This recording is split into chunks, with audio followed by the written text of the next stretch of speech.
Unsportsmanlike with Evan Canty and Michelle. Everyone was paying attention to LeBron in New York, where he takes the Mind the Game podcast. He wouldn't give us where he'll play next year. It's a big decision for not only myself, but for my family as well. It's what home life's going to look like if his daughter's still in Los Angeles.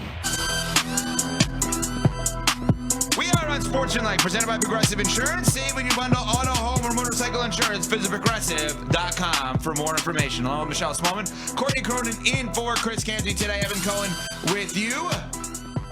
Waiting. Just waiting for LeBron. We thought maybe we'd get something over the last 24 to 48 hours because he actually spoke. He was out there talking to people at Fanatics Fest. No answer yet. Said he's not going to take too much longer. Yet Adam Silver's had enough of this because, like, if you actually think about it logically, of the teams he could go to, like, just think about a Christmas Day game, right? So think about Philly. Right now, Philly-Boston is a no-brainer Christmas Day game. No-brainer. Longtime rivalry, Jaylen Brown situation. Imagine if you add LeBron, who hates the Boston Celtics, from all of his time in Cleveland, all of his time in Miami, and then he played for the Lakers for 8 years. Well, the time of that game could differ. The great people that make these schedules in the NBA and ESPN and ABC could look at that game and say, Philly, Boston, Jaylen Brown, Jason Tatum's cool. We can put it at this time. But if you add LeBron James, we may have to put it at that time. And if we put it at that time, then we can't have this West Coast team play. These are all the things that are happening. My team, Miami, right? So if you have him on Miami, or if you don't have him on Miami, if they're thinking about a big Christmas Day game with Miami, who's it going to be against? The Bucks. Clearly would be against the Bucks, maybe the Knicks, but more likely than not the Bucks, right? Well, if they even play on Christmas. If you add LeBron, they definitely play on Christmas. And now you can consider, well, is it Heat Cavs? Is it Heat Lakers? Right? Is it Heat Warriors?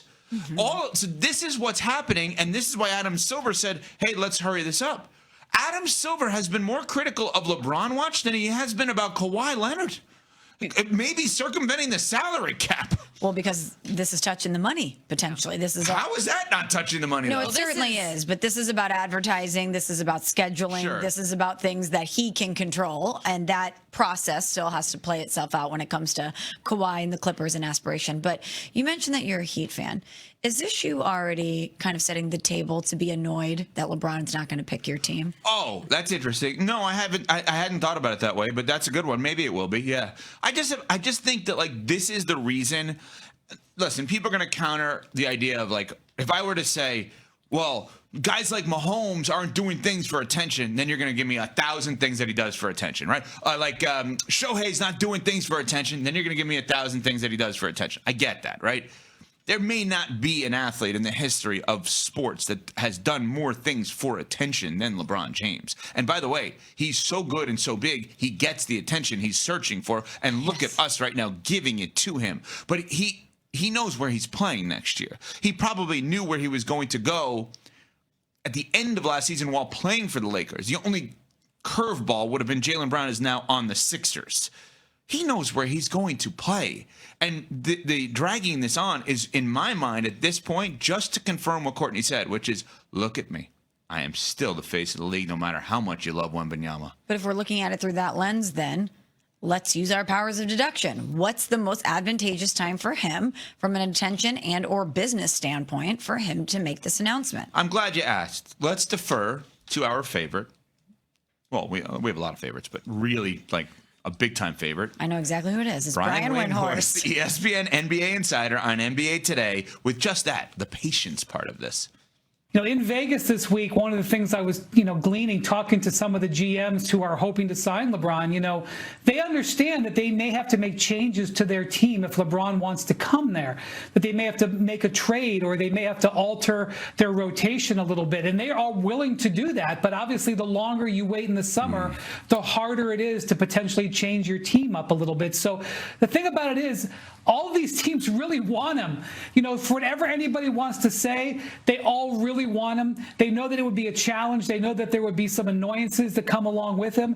But LeBron James in 2026-27, especially LeBron on a minimum contract, these teams are dying to have him. There is no lack of desire to have LeBron on their roster. There's just this other side of this, which comes with having patience, and it's not something that they're used to dealing with. They're not used to waiting on a free agent to the third week of July.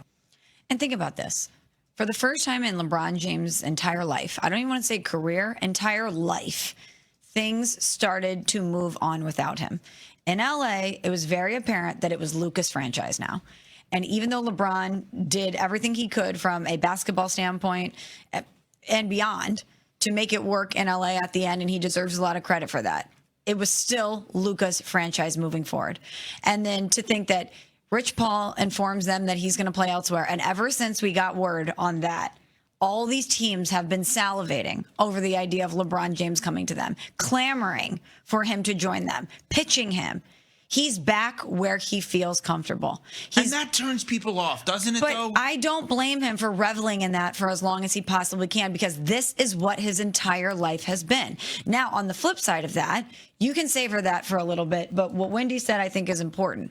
The longer you wait, the harder it's going to potentially be for whatever team you do join to be able to get everything in place in order for you to succeed. So he's got to be very careful here. He can take his time. He can make sure that it's he announces this in a situation that is best for him, and he can maximize whatever it is he's trying to maximize, but you can't wait too long. It feels like that we're watching the sand go through the hourglass here, and time's getting close to running out. And Court, I want you to react to this, because we have Bob Myers from Rich Paul and Max Kellerman, their podcast, More Than a Game, right? That like we have him on the record there. We have Kenny Atkinson, analytically speaking, on NBA radio, talking about the acquisition of LeBron, or the attempted acquisition. We have Steve Kerr somehow being caught driving around California. We got him. Put that on Twitter, because Kerr's funny and amazing, and he's screwing with people that way. We didn't have the Heat on the record until yesterday. Pat Riley, introductory press conference for Giannis. Here is what Riley had to say on the possibility of LeBron joining the Heat. As far as the 24-year veteran, that is something that would happen organically. I hope I'm not talking out of both sides of my mouth here, but you never know that you're ever going to win a title until you win one.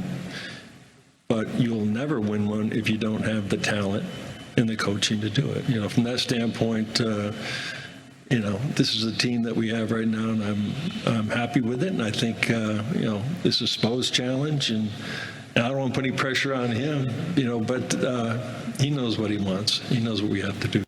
Court, he also said during the presser yesterday, we've landed one plane. Yep. We have to land another. Mm-hmm. What else is he supposed to say? This is a team that's in the running for LeBron James. They want him. They want him just like the Golden State Warriors want him, just like the Cavs want him, just like the Sixers want him, just like the Timberwolves want him, or anybody else in the league that may not actually be in the running but still wants LeBron James. I get that. I do think that teams know that they can do and say whatever they want, and LeBron's going to make this decision on his timeline. And to bring it back to Adam Silver and I don't know if it's he's trying to no one's going to light a fire under LeBron James. He controls this whole thing. But you brought up the Christmas Day games. Remember, the league is also going up against 3 marquee playoff rematches from last year in the NFL. Right. That's a huge thing. They've got Packers, Bears, there's Broncos and Patriots, there's Seahawks and Rams. Adam Silver knows that they have lost their grip, the NBA, on Christmas Day. And, 5 games, usually it's always a great slate, but the NFL takes the eyeballs away in a lot of those windows on Christmas Day.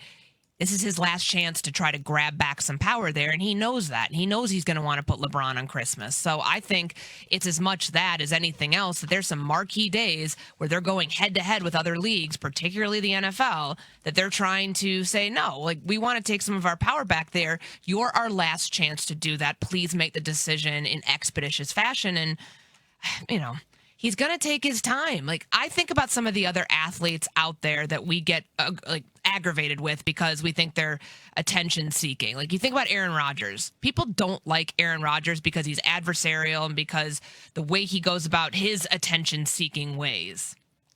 I don't know why we feel. Wait, so Courtney, stop right there. Okay. We'll ask the question to the audience. The most attention seeking athlete is who? Or is it whom? Home. Whom? Home? Who? Who? Who's on first? The most attention-seeking athlete is, you fill in the blank. 888-SAY-ESPN, 888-729-3776. Courtney just gave you 2 of them. We're not giving you any more. You got to do the work here. Let's go. Do some work out there. Who is the most attention-seeking athlete right now? Because part of this whole thing is Courtney Cronin's, I think, correct take of, look, one of the things I'm doing here is picking a basketball team, but is also reaffirming my place as face of the league. I'm no knucklehead out there. I'm the face of the league. 888-SAY-ESPN, 888-729-3776 is your telephone number to be a part of the show. Also, here is your information that you need to think about as you're getting your day going with 5 Hour Energy. Get in on the